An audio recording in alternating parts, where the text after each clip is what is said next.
UPSC में 43rd rank आने पर भी मैंने आईपीएस चूज़ किया। अगर मेरे माँ बाप कहते तुम लड़की हो पुलिस में मत जाओ, तो फिर मैं आज यहाँ आपके सामने आईपीएस ऑफिसर बन के खड़ी नहीं होती। मेरे अब तक 18 साल के करियर में 40 बार ट्रांसफर्स हुए हैं।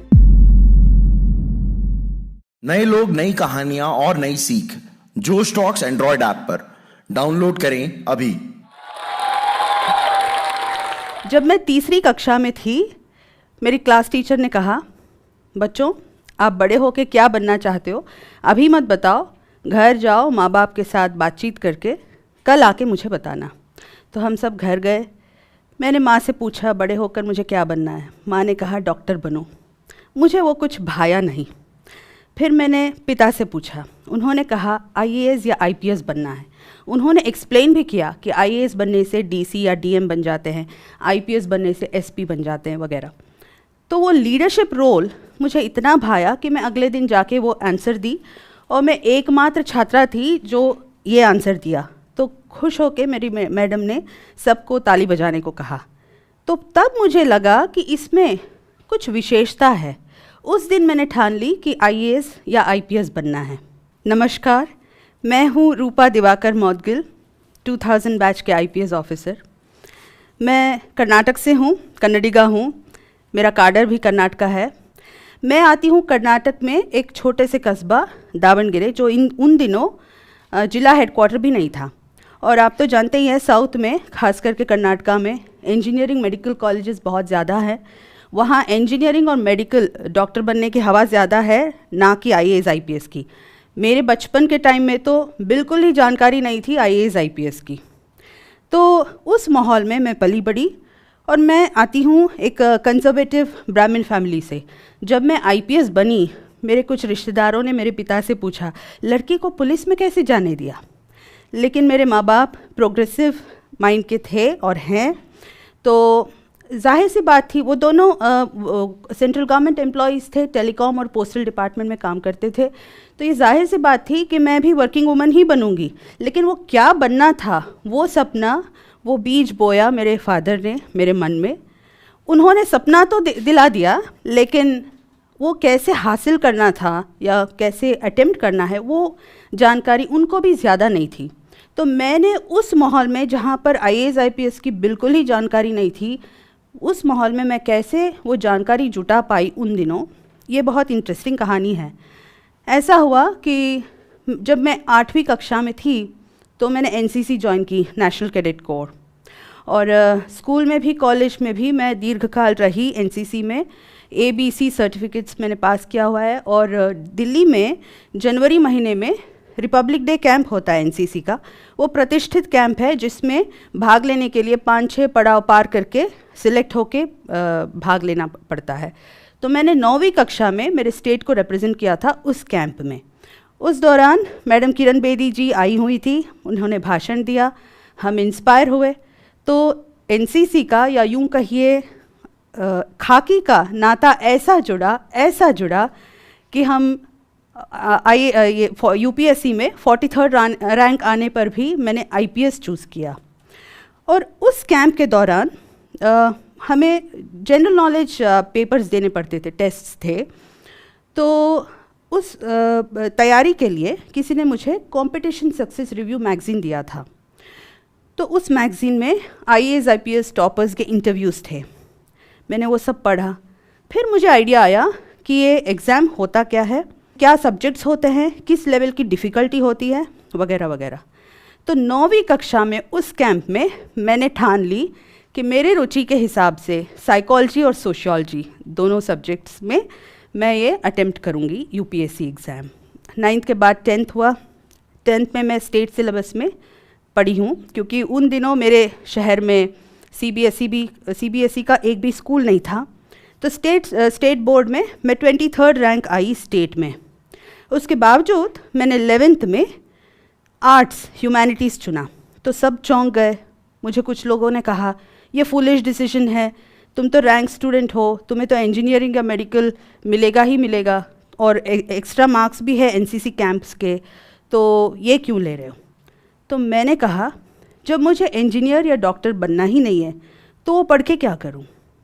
तो ऐसे मुझे खुशी है इस बात की कि जो सपना मैंने बचपन में देखा था, मैंने अपने हिसाब से, अपने रुचि के हिसाब से सब्जेक्ट्स चुने, जानकारी हासिल की और एक के बाद एक पड़ाव पार किया और मैं सिलेक्ट हो गई। मैं हमेशा एक सेल्फ मोटिवेटेड लड़की थी। ऐसा एक भी दिन नहीं था जब मेरे माँ बाप ने कहा हो कि बैठ के पढ़ो। तो मैं अपने आप पढ़ती थी और मैं सारे एक्स्ट्रा करिकुलर एक्टिविटीज़ में भाग लेती थी, जैसे कि एसे हो, स्पीच हो या debates competition, quiz competition, singing. मैंने भरतनाट्यम भी सीखा है।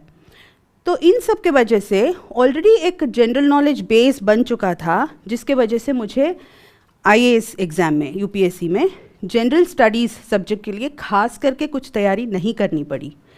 तो ये जो टॉक्स देख रहे हो, उन माँ बाप को मैं यही कहना चाहूँगी कि अपने बच्चों को जिसमें वो रुचि रखते हैं उसमें आगे बढ़ने के लिए उत्सुकाया करो और सिर्फ बुक्सवर्म मत बनाओ बच्चों को।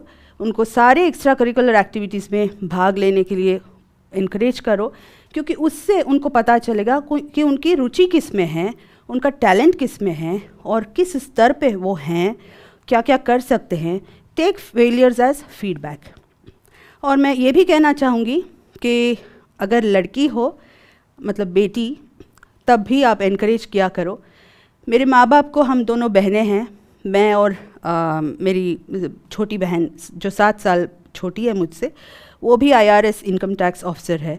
अगर मेरे माँ बाप कहते तुम लड़की हो, पुलिस में मत जाओ, तो फिर मैं आज यहाँ आपके सामने आईपीएस ऑफिसर बन के खड़ी नहीं होती। तो मैं 43rd रैंक लेके जब आईएएस एग्ज़ाम पास किया और आईपीएस चूज़ किया, तब मेरी उम्र थी सिर्फ 24। तो मेरा पहला पोस्टिंग हुआ एक डिस्ट्रिक्ट में जिसका नाम था Dharwad. I was just grappling with learning the administration. एक ही महीने में मुझे एक बहुत बड़ी जिम्मेदारी उठानी पड़ी, और वो था कि हुबली कोर्ट ने उन दिनों के sitting chief minister Madhya Pradesh, उनके खिलाफ एक नॉन बेलेबल वारंट जारी किया था। इसका मतलब होता है अरेस्ट करना। तो मैंने वो किया और इस बड़े चैलेंज के साथ मेरी करियर की शुरुआत हुई। तो मेरी नेक्स्ट यादगार पोस्टिंग रही यादगिरी में। तो यादगिरी एक नया ज़िला था, गुलबर्गा से बना था। वहाँ पर मैं पहला डिस्ट्रिक्ट एसपी, डिस्ट्रिक्ट हेड बन के पोस्टिंग हुई मेरी। एक नए ज़िले को हैंडल करना मतलब एक अभी पैदा हुआ बच्चे को हैंडल करने जैसे होता है। तो वहाँ पर कोई प्रहार दल नहीं था, सशस्त्र बल। उसके बिना कोई law and order problem handle करना कितना मुश्किल होता है, कोई भी पुलिसमैन से पूछिए।